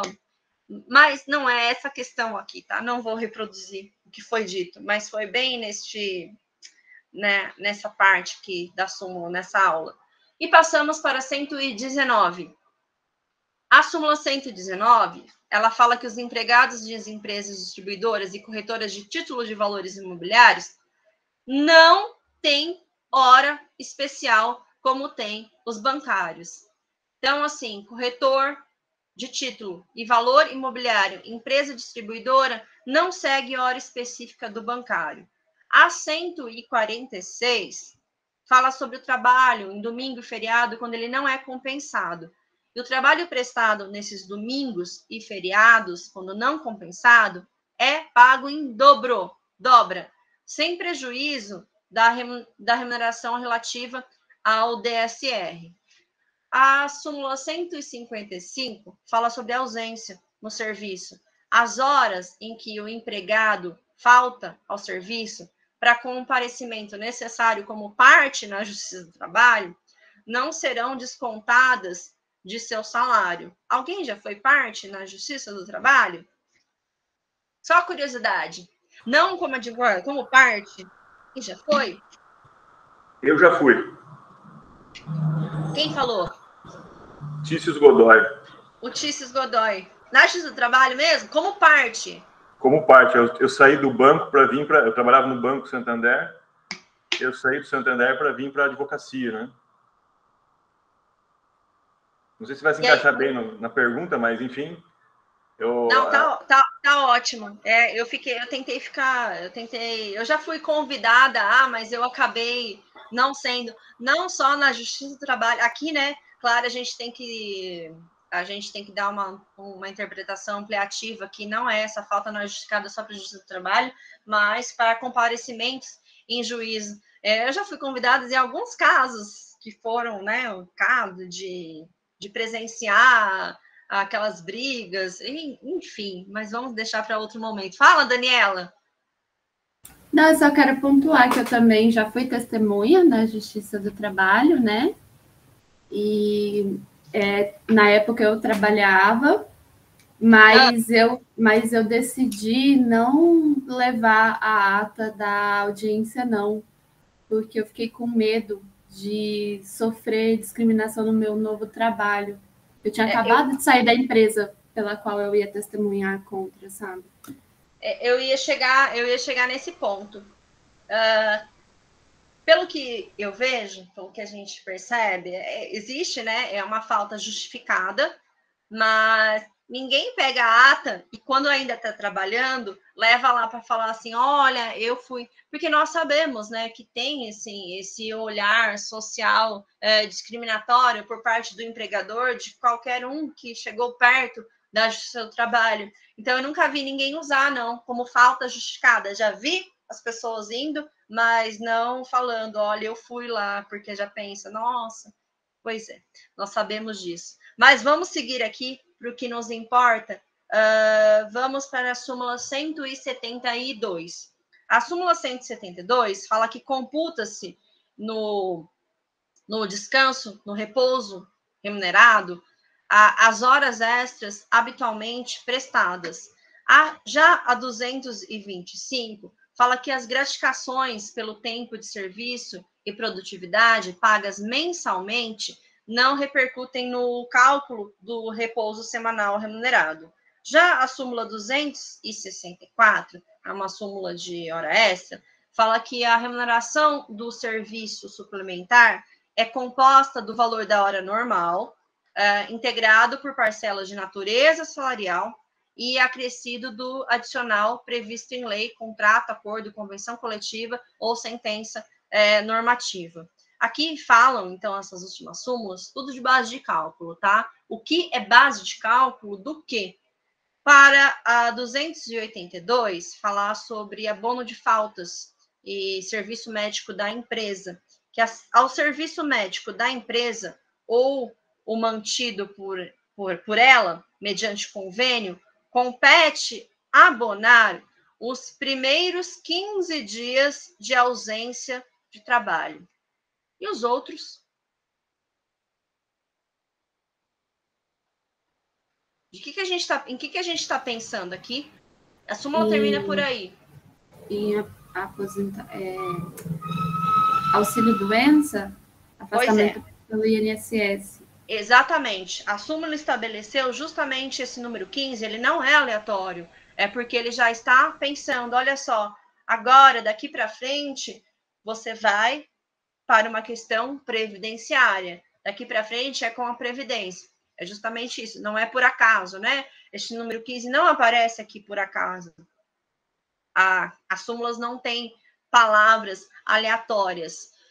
Com isso, nós vamos para a súmula 291, que fala sobre a supressão total ou parcial pelo empregador do serviço suplementar prestado com habitualidade durante pelo menos de um ano, que daí assegura ao empregado o direito à indenização correspondente a 1 mês de horas suprimidas, total ou parcialmente, para cada ano, uma fração superior a 6 meses acima da jornada normal. E que este cálculo observa a média das horas extras pagas nos últimos 12 meses anteriores à mudança e multiplicada pelo valor da hora na data da supressão, tá? Na data que você tira, ok? A próxima súmula é a 320. Oi, Daniela. Antes de passar para a próxima, professora, eu só queria fazer uma observação muito interessante, que na época da votação da reforma trabalhista de 2017, né, aliás, eu já tinha promulgado já, eu assisti uma palestra do Jorge Luiz Souto-Maior, que hoje é desembargador do TRT2, né, que ele falou exatamente... Ele é do TRT da 15ª. É? Ah, sim. Tá. Então, e ele falou uma coisa que, assim, foi muito impactante para mim na época, porque ele falou o seguinte: se você quer criar mais empregos, você reduz a jornada de trabalho. Porque reduzindo a jornada de trabalho, você obriga, por assim dizer, o empregador a contratar mais gente. E eu acho que essa súmula, ela atende bem a esse propósito. Lendo ela, né, que se tem hora extra com habitualidade, você não pode suprimir de qualquer jeito. Você ainda vai ter que indenizar o trabalhador, né, ao valor de 1 mês das horas suprimidas. Eu acho que isso serve para ajudar o trabalhador a se planejar melhor, mas também, olhando por uma lógica mercadológica, capitalista, é mais barato contratar outro trabalhador. Se está tendo hora extra habitual, é melhor contratar outro trabalhador por tempo parcial do que ficar pagando hora extra habitual para o trabalhador que já está efetivo. E acho que casou bem com essa fala, sabe? Eu vou indicar aqui para vocês, então, aproveitando até a deixa da Daniela, o Jorge Sotomayor, ele fez, em conjunto com a Valdete Souto Severo, que é juíza no TRT da 4ª Região. Temos alguém aqui de lá, da 4ª Região, do Rio Grande do Sul? Não, eu não lembro. Eu vi bastante gente, eu vi bastante paulistas dessa vez, no começo, naquele primeiro dia que eu perguntei. Mas os dois, eu vou encaminhar para vocês, tá em um PDF. O Jorge e a Valdete, eles escreveram uma apostila, quando da reforma trabalhista, os dois em conjunto, eles escreveram sobre a reforma, só que, claro, é sobre a reforma que leva a outros pontos, né? Então, fala sobre desemprego, fala sobre jornada, fala sobre várias questões. Então, são apontamentos críticos à reforma trabalhista, mas que levam a essa fala que, por exemplo, a Daniela trouxe para a gente, essas considerações que a Daniela trouxe para a gente. Ele fala também sobre as questões de honorários na reforma, a gratuidade, a inversão da lógica do direito civil, que trata de propriedade, com o direito trabalhista, que temos uma situação de desigualdade. Ou seja, aborda bastante questão. Eu vou passar para vocês, aqui no nosso grupo do WhatsApp, eu circulo esse material para quem quiser ler, do Jorge com a Valdete, que eu acho que também ele fala sobre exatamente isso que a Daniela falou, tá bom? Nesse PDF. Vamos seguir. A próxima súmula é a 320, só que a 320 também é de horas em itinere, que a gente já debateu. Com isso, eu vou passar para a súmula 338, que é do registro e do ônus da prova, tá? A 338.1 fala que é ônus do empregador que conta com mais de 10 empregados, o registro da jornada de trabalho, na forma do 74, a não apresentação injustificada desses controles de frequência gera presunção relativa, não tem presunção absoluta, de jornada de trabalho, a qual pode ser, portanto, elidida por prova em contrário. A presunção de veracidade da jornada de trabalho, ainda que prevista em instrumento normativo, pode, obviamente, ser elidida por prova em contrário. Os cartões de ponto que demonstram horário de entrada e saída uniforme são inválidos como meio de prova, invertendo o ônus da prova relativo às horas extras, que passa a ser do empregador, prevalecendo a jornada inicial, se dele não se desincumbir. Bom, vamos lá, alguns pontos aqui, então, neste controle de jornada, tá? A súmula é muito claro em falar que mais de 10 empregados tem que ter controle de ponto, e aí, se a empresa não junta controle de ponto, é dela o ônus da prova. Fala em todo momento que essa questão probatória, esse não trazer essas presunções de veracidade de jornada, são todas relativas, porque vai se analisar o conjunto probatório, não uma prova só. E aí, o ponto mais interessante que eu acho que a gente pode falar aqui é esse ponto 3, que fala dos pontos entrada e saída uniformes, que nós conhecemos popularmente como horário britânico, apelidado, né, da jornada inglesa, jornada britânica, justamente por uma referência aos britânicos serem extremamente pontuais. Então, é aquele carimbo pré-determinado. Vamos lá. Nós temos algumas questões aqui. Quando nós tínhamos... existe essa súmula, 338. Quando nós tínhamos essa jornada, que era uma jornada, um ponto, né? Esse controle manual, a gente pode pensar que até tem uma fila para você sair, que é impossível o ser humano e todos eles entrarem no mesmo horário, no mesmo segundo, todo dia, e saírem no mesmo horário, no mesmo dia. Nós temos aqui, então, portanto, uma presunção de fraude, tá? Do mesmo horário sempre. Aí, até pensando, né, naquela questão dos 5 minutos a mais, os 5 minutos a menos, nós temos uma questão um pouco diferente aí quando a gente fala já do que é automático, pensando enquanto você chega para assinar o ponto digital. Mas não é essa a questão. A questão que eu quero trazer aqui para vocês, especialmente, é que esses cartões de ponto, e a súmula fala expressamente sobre a nulidade, a invalidade do ponto britânico, daquele carimbo que tem uma presunção muito forte de fraude, de que é fraude.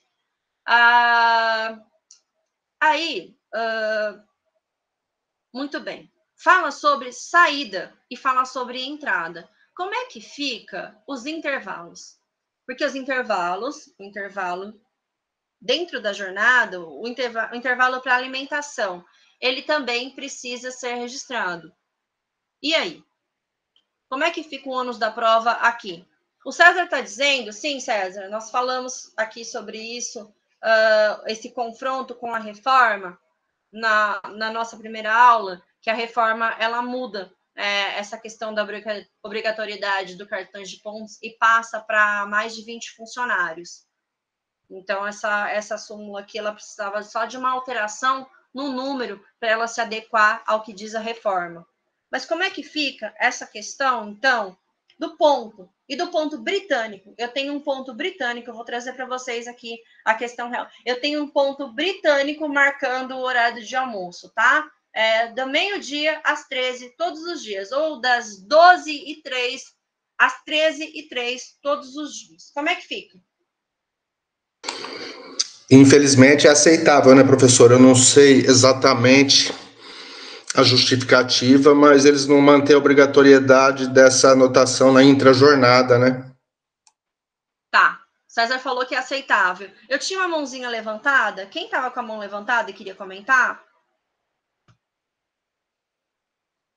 Eu não sei se foi sem querer. Não? Fui eu, professora. Foi Fui você. eu, mas Oi, era só para lembrar que o César falou aí sobre a questão do mais de 20 funcionários. Do mais de 20, isso. Em verdade, foi a Lei da Liberdade Econômica, né, a 13.874, que alterou o artigo 74. Obrigada, Valdeli. Obrigado, César, pelas contribuições. Bom, o César falou que vale, né? Que vale. E é isso aí, gente. A súmula aqui, e essa súmula é interpretada literalmente. O horário britânico que não vale é o horário de entrada e de saída, mas colocou o horário britânico no intervalo intrajornada, é válido. Eu estava falando sobre isso, até uma questão, né? Já era uma empresa com a juíza daqui, com a Mariana Varejão, que a gente estava debatendo esses controles de jornada, e eu estava falando sobre isso. É uma empresa muito grande, tal, muito mais do que 20, muito mais do que 100, e não traz os pontos, não traz o controle.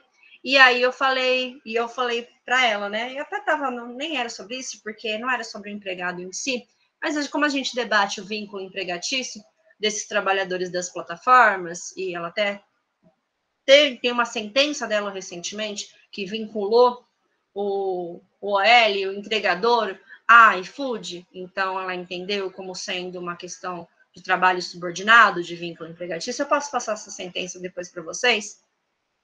E aí eu estava falando justamente para ela assim, do intervalo. Então tá, se é subordinado, se é vinculado, vamos lá, porque fala que não tem esse intervalo aqui, esse intervalo ali, e aí eu falei para ela, então, né, aí o ônus da prova é da empresa, né, e comecei a elaborar um pró-trabalhador, um raciocínio, vamos assim, não, porque do intervalo a gente aceita. Se é intervalo, aceita. É uma outra coisa. O que está dito lá é o que está dito lá. Uma questão é entrada e saída. E uma outra questão são os intervalos. Eu lembro porque eu fiquei bem furiosa e eu fiquei com isso marcado. E que, para mim, não tem lógica, porque se você tem ali presunção de fraude, porque um horário já é pré-registrado de entrada e saída, para mim, você também tem presunção de fraude em uma pré-marcação em algo que é britânico no intervalo. Aliás, é até mais fácil, né, fraudar os intervalos, é aquele intervalo que diz que tem, mas na prática não tem. Aquilo que você fala que é de 1 hora, mas na prática são aqueles 10 minutos em qualquer lugar, tá? Claro, daí ela falou assim para mim, traga outra prova, traz a testemunha, enfim, mas eu acho que a súmula, que o entendimento sumular deveria abranger todas as marcações, tá? A britânica deveria ser presunção aqui de invalidade para todos, presunção de fraude em todos os momentos. Eu não vejo por que não fazer essa prova, porque não constar isso. Enfim, isso é uma opinião pessoal. Vou abrir para o César e para o Valdelli para a gente seguir, para eu encerrar aqui a jornada. Oi, César, Valdelli. Pode falar, Valdelli, por favor. Porque aí, professor, eu penso que a súmula ela viria preencher uma lacuna, mas a legislação ela é muito clara. O artigo 74, parágrafo 2º, que é o mesmo que fala dessa quantidade, mais de 20 trabalhadores, ele diz lá que é permitida a pré-assinalação do período de repouso. Então, uma vez que a própria legislação já diz, eu acho que não caberia a súmula vir aqui e dar uma interpretação diferente. Eu vou só fazer, então, um adendo à minha fala, que penso que a própria legislação é problemática. Não, quando eu disse, eu acho que o entendimento da súmula deveria ser tal, penso que a própria legislação, ela trouxe uma norma, uma regra extremamente problemática, que ela se torna injusta. Oi, César. Na verdade, o que ele acabou de falar é verdade. Só que o que acontece na realidade é que isso é matéria processual, né, professora? Ninguém pede, ninguém faz determinado apontamento mostrando isso. Aí eles generalizam. Por exemplo, isso daí teria que ser pedido como minutos residuais lá na inicial, né?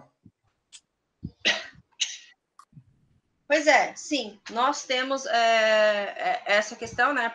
Em o que se transforma essa hora nos minutos que excedem jornada, para ela ser convertida, como a gente viu, na supressão do pagamento em dobro. Sim, teria que ser pedido, é uma questão processual, é uma questão... Eu meio que eu fiz um desabafo aqui com vocês acerca do que diz legislação, essa mudança, que é expresso que esse horário pode ser pré-assinalado. Eu não entendo essa lógica. Claro, eu entendo a lógica do empresariado, eu entendo a lógica da economia, mas fica muito difícil para mim pensar num direito do trabalho que tem como princípio principal a proteção do trabalhador, a existência dessa norma. Mas vamos seguir aqui, que a gente tem bastante súmula ainda em jornada. Mas só uma adenda, né, professora? Lembrando que a reforma disse que não se pode criar ou extinguir direito por súmula. Então, mesmo que o TST quisesse exigir aplicar essa variação também para o intervalo, ela não poderia fazer, porque iria estar... Não pode. Não, perfeitamente. Uma observação perfeita. De forma nenhuma, porque o judiciário não pode legislar, né, até pensando nessa separação dos 3 poderes, ele invade daí uma competência que é do legislador. Eu estou aqui criticando, então, diretamente o legislador que criou, que fez essa norma que está ali legislada no código, tá? Então, aqui é uma questão direta ao legislador, ao legislativo, e por aí vai. Mas vamos aqui, 340, para a gente seguir. O comissionista, ele fala aqui que o empregado sujeito a controle de horário remunerado à base de comissões tem direito ao adicional de, no mínimo, 50% pelo trabalho de hora extras calculada sobre o valor hora da comissão recebidas no mês, considerando-se como divisor o número de horas efetivamente trabalhadas. Aí a súmula 346, ela vai falar assim para a gente especificamente sobre o digitador, tá? E aí fala de uma interpretação analógica, porque os digitadores, eles têm uma aplicação analógica do 72 e serão equiparados aos serviços de mecanografia, datilografia, escrituração, e aí fala que eles têm direito àquele intervalo, né, de 10 minutos, descanso de 10 minutos a cada 90 trabalhados de forma consecutiva.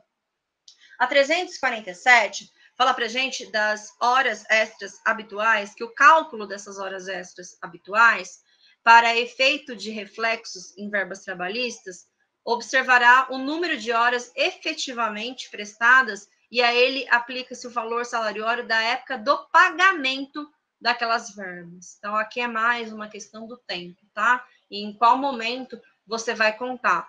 A 360 vai falar para a gente, justamente que a gente abriu há pouco falando sobre o turno ininterrupto de revezamento. Esse turno ininterrupto, a interrupção do trabalho destinada a repouso e alimentação, dentro de cada turno, ou intervalo para descanso semanal remunerado, para o repouso semanal, ele não descaracteriza o que é o turno de revezamento de 6 horas. A 366 fala justamente sobre o cartão de ponto, aqueles minutos que antecedem e sucedem jornada, que falam que não serão descontados nem computados, como jornada é extraordinária, as variações não excedentes a 5 minutos. Essa daqui, essa súmula 366, nós falamos bastante na primeira aula, tá? Porque cai naquelas questões lá das atividades, atividade de lanche, de higiene pessoal, que já debatemos na primeira aula. Com isso, a gente passa para a súmula 370, que fala sobre o médico e o engenheiro especificamente, que não estipulam, nas leis próprias, não são estipuladas a jornada reduzida, mas apenas estabelecem o salário mínimo para a categoria, para uma jornada de 4 horas para os médicos e de 6 horas para os engenheiros, que não há de se falar em horas extras, salvo as excedentes à 8ª, desde que seja respeitado o salário mínimo horário das categorias. Isso aqui é muito importante, porque gera uma confusão. Então, o que a súmula pontua é que, no caso específico de médico e de engenheiro, não é limitação de jornada, não é uma jornada mínima, tá? E por isso que ela fala assim, olha só, o que eu estou pontuando, na verdade, é um salário mínimo para uma jornada de 4 horas, uma jornada de 6 horas. Não é que eu estou estipulando que vocês farão essa jornada aqui, tá? Por isso, eu só falo em hora extra, considerando que não tem jornada especial, a jornada é normal de 8 horas. Eu só vou falar em hora extra a que ultrapassa as 8 horas. Daí nós temos a súmula 376, sobre os reflexos. A limitação legal da jornada suplementar a 2 horas diárias não exime o empregador de pagar todas as horas trabalhadas. E nem poderia ser diferente, né? Porque senão quem trabalha seria duplamente punido. O valor das horas extras habitualmente prestadas integra o cálculo dos haveres trabalhistas, independentemente dessa limitação que existe no 59, só poder prestar 2 horas a mais, que essas 2 horas a mais são as 2 horas legais, né? Essas 2 horas extras legais. As outras são horas ilegais contra o que diz a lei, mas quem trabalhou não pode ser punido por isso, então acaba recebendo. Aí nós temos uma súmula 391, que é uma súmula específica dos petroleiros, tá?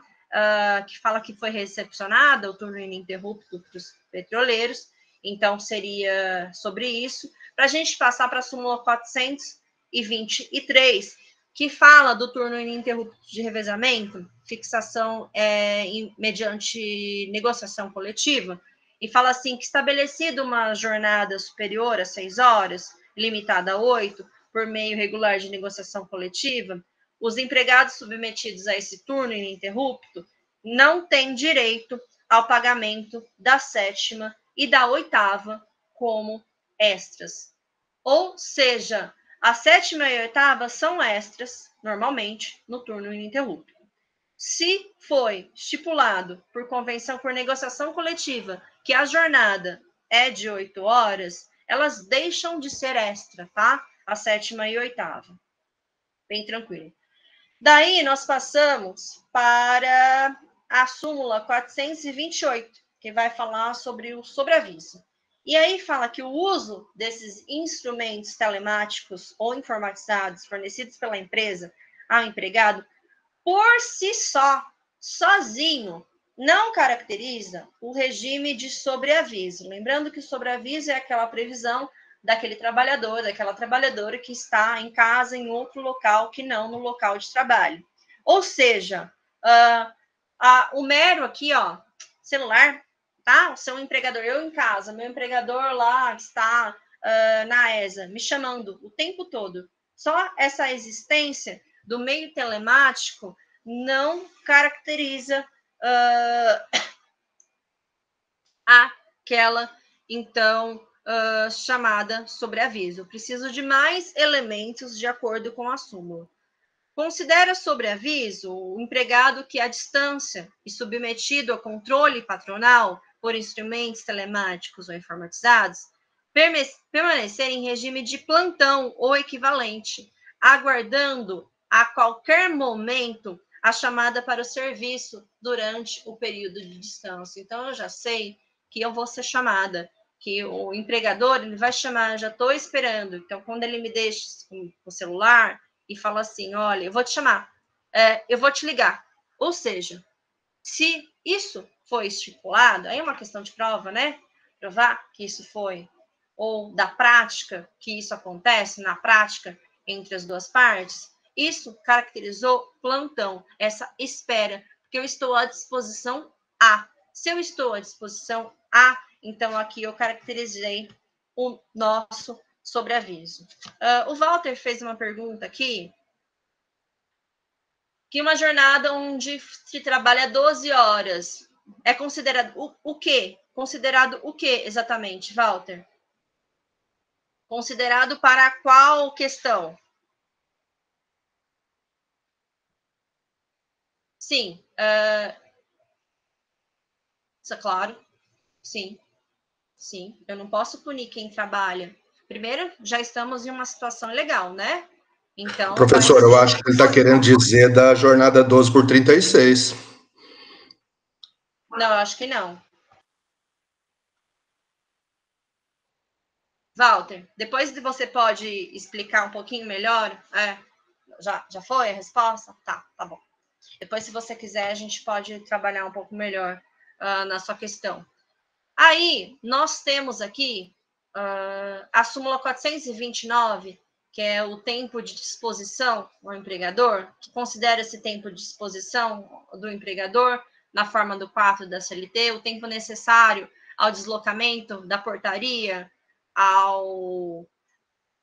até o local de trabalho, que desde que supere o limite de 10 minutos diário, nós já vimos e falamos bastante sobre isso na aula 1 também, tá? Passamos para 431, faltam 5. A 431 nada mais vai falar do que o cômputo, o divisor. Nós, na prática trabalhista, a gente precisa saber quais são os divisores para a gente calcular o quanto que fica da hora extra. Daí fala aqui para trabalhadores, para empregados que aludiu 58, quando eles são sujeitos a 40 horas semanais, aí a súmula fala assim, se são 40 horas, o divisor que eu vou usar para calcular o salário hora é o divisor 200. A 437 fala sobre o intervalo para repouso e para alimentação. E aí ele fala que depois da lei de 94, a não concessão parcial do intervalo intrajornada mínimo para repouso e para alimentação, tanto dos urbanos quanto dos rurais, implica o pagamento total do período correspondente, e não apenas daquele suprimido. E nós já vimos isso também ali no confronto com a reforma na aula 1, e como isso mudou, tá? Portanto, nós vamos remeter novamente a 437, ao que foi passado, ao que falamos na aula 1. E aí, nós temos as 3 últimas súmulas. A 438, ela fala para a gente sobre a recuperação térmica de quem trabalha, que o empregado submetido ao trabalho contínuo naquele ambiente artificialmente frio, nos termos lá do 253, ainda que não labore em câmara frigorífica, tá? Essa marcação veio porque existiam outros trabalhadores que não estavam lá nos... Primeira norma veio a partir dos frigoríficos, né? Foi pensado nos frigoríficos. Mas daí vieram outros trabalhadores que estavam também nesses ambientes artificialmente frios. E por analogia, daí se entendeu que você faz este movimento, frio-calor, é nocivo à saúde, tá? E aí, pensando nisso, esses trabalhadores que estão entre frio-calor e trabalham nesses ambientes resfriados, artificialmente resfriados, eles têm o mesmo direito àqueles intervalos intra-jornada, essas pausas que tem quem trabalha em câmara frigorífica. Tá. Aí a 444 fala sobre a jornada, a escala, né, a 12/36, e fala que é válida em caráter excepcional a jornada de 12 horas por 36, que é prevista em lei, e ajustada exclusivamente mediante acordo coletivo, convenção coletiva, assegurada a remuneração em dobro aos feriados trabalhados, e o empregado não tem direito ao pagamento adicional referente ao trabalho prestado na 11ª e 12ª horas. Ok. E por último, para a gente finalizar aqui, falar... na verdade, quer dizer que remete também à primeira, né? Que ela foi alterada também, revogada tacitamente pela reforma. Perfeito. Nós já voltamos aqui nessas questões de jornada, a gente também está voltando à primeira, e a 449, ela também acaba nos remetendo, porque trata daqueles 5 minutos, das horas extras, acaba também remetendo o que a gente falou na primeira aula, tá? Nessa questão, portanto, de jornada, nós temos essa remissão. A aula 1, nós voltamos em muitas súmulas à aula 1, eu tentei dar destaque hoje ao que não foi falado, ao que não foi feito o confronto com a reforma trabalhista na aula 1 e passar o resto do que diz a súmula em jornadas. Com isso, nós encerramos as súmulas de jornada, que são longas, e aí amanhã nós avançamos para falar sobre o mandato, algumas súmulas sobre mandato, são umas 4, se não me engano. Aí depois a gente avança para prescrição, também não são muitas, são umas 7 súmulas. Nós vamos falar sobre previdenciário, que só tem 2 súmulas. Aí nós entramos e terminamos as profissões regulamentadas. A maioria das profissões regulamentadas é sobre o bancário, tá? As outras profissões regulamentadas tem 1 ou 2. Aí nós passamos dessas profissões regulamentadas, amanhã a gente vai passamos por quadro de carreira, para equiparação, e aí o regime seletista, estatutário, e vamos tentar entrar na reintegração e estabilidade, e acho que talvez eu consiga, dependendo do nosso ritmo, terminar amanhã a parte material das súmulas, para no último dia eu vou condensar tudo sobre a parte processual, tá? Sobre processo de trabalho. Então, amanhã eu devo encerrar essas súmulas, então será bastante mesmo, na parte material, do trabalho material, para no último dia, na nossa quarta-feira, eu encerrar e falar sobre a parte do processo de trabalho, as súmulas do processo de trabalho. Bom, algum comentário, algum questionamento que ficou, alguma dúvida que ficou? Alguém quer contar algum caso, falar sobre alguma coisa? Eu vou passar para vocês o que eu prometi, esse material que eu prometi, aqui no nosso grupo de WhatsApp, daqui a pouquinho, tá? Assim que eu conseguir, eu já envio para vocês este PDF sobre a reforma trabalhista escrito pelo Jorge e pela Valdete. Alguém quer fazer alguma consideração, alguma pontuação, alguma coisa, alguma pergunta, alguma indicação, ou tem alguma dúvida se eu vou abordar determinado assunto ou não, ou que acha que passou? Alguém tem... Só considerar que na jornada 12/36 ele não tem direito ao domingo em dobro, né? Alguém pode passar para a Marileide pediu aqui para passar o grupo. Se alguém fizer a gentileza, por favor, que eu não consigo de onde estou, colocar o link do grupo de WhatsApp, que fica aqui no meu computador e eu não estou com o meu WhatsApp aqui ligado, porque senão cai. Eu não consigo nem abrir a coisa aqui da aula para mostrar para vocês as súmulas, porque senão fica travando. Então, eu preciso passar dessa forma. Se alguém puder fazer a gentileza, se não, se alguém não conseguir agora, Marileide, eu coloquei lá o link no Classroom, tá? Ele está disposto lá no Classroom. Qualquer coisa, você entra em contato direto comigo. Se tiver Instagram, eu te... passou aqui. A Daniela colocou pra gente, tá? Obrigada, Daniela. Bom, então, portanto, sim, Walter, as aulas, elas ficam gravadas. O nosso colega falou na sexta-feira, eu achava que ela ficava por uns 30 dias ainda disponível, mas ele disse que tem aulas de agosto e de setembro que estão ainda disponíveis, outras aulas de outros cursos que eles cursaram. Então, as aulas vão ficar gravadas, é só entrar lá no Classroom e elas vão ficar disponíveis por um tempo ainda, tá bom? Bom, gente, novamente, eu agradeço a atenção e a participação de todos e todas vocês, hoje, segunda-feira, comigo. Então, amanhã a gente volta para o penúltimo dia para encerrar a parte material das súmulas e no último dia nós encerramos o curso com a parte processual de trabalho das súmulas do TST. Tá bom? Então, uma boa tarde eu já estou dando boa tarde, né? Um bom dia ainda. Mas também uma boa tarde a todas e todos e até amanhã. Espero vocês aqui para o nosso penúltimo dia, tá? Qualquer coisa eu sigo à disposição de vocês no WhatsApp ou no Instagram, tá bom, gente? Até amanhã, então. Bom dia. Obrigada a vocês. Eu que agradeço. Tchau, obrigada, professora. Bom tchau, dia. tchau, tchau. Obrigado, bom trabalho.